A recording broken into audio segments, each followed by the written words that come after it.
আসসালামু আলাইকুম ফ্রেন্ডস, এডুজেট শিক্ষায় আপনাদেরকে স্বাগতম। আপনারা সবাই কেমন আছেন? আশা করি সবাই ভালো আছেন। বরাবরের মতো আপনাদের সাথে আছি আমি সাইফুল ইসলাম।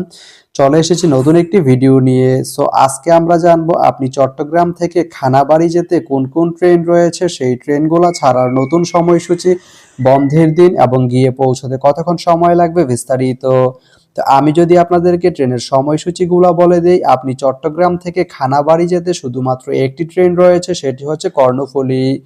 কর্ণফুলী ট্রেনটি চট্টগ্রাম থেকে ছাড়বে সকাল 9টা 45 মিনিটে এবং এটি খানাবাড়ি গিয়ে পৌঁছবে বিকাল 4টা 18 মিনিটে। এই ট্রেনটির কোনো অফ ডে নেই।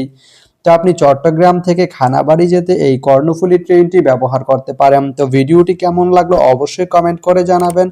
আর ভিডিওটি যদি ভালো লেগে থাকে বা আপনার কোনো উপকারে এসে থাকে তাহলে ভিডিওতে একটা লাইক করে দিবেন, কারণ আপনার একটা লাইক আমাকে অনেক ইন্সপায়ার করে নতুন নতুন আরো ভিডিও বানাতে। তো ধন্যবাদ সবাইকে ভিডিওটি এতক্ষণ ধৈর্য ধরে দেখার জন্য। ভালো থাকবেন, সুস্থ থাকবেন, এডুজেট শিক্ষার সঙ্গেই থাকবেন।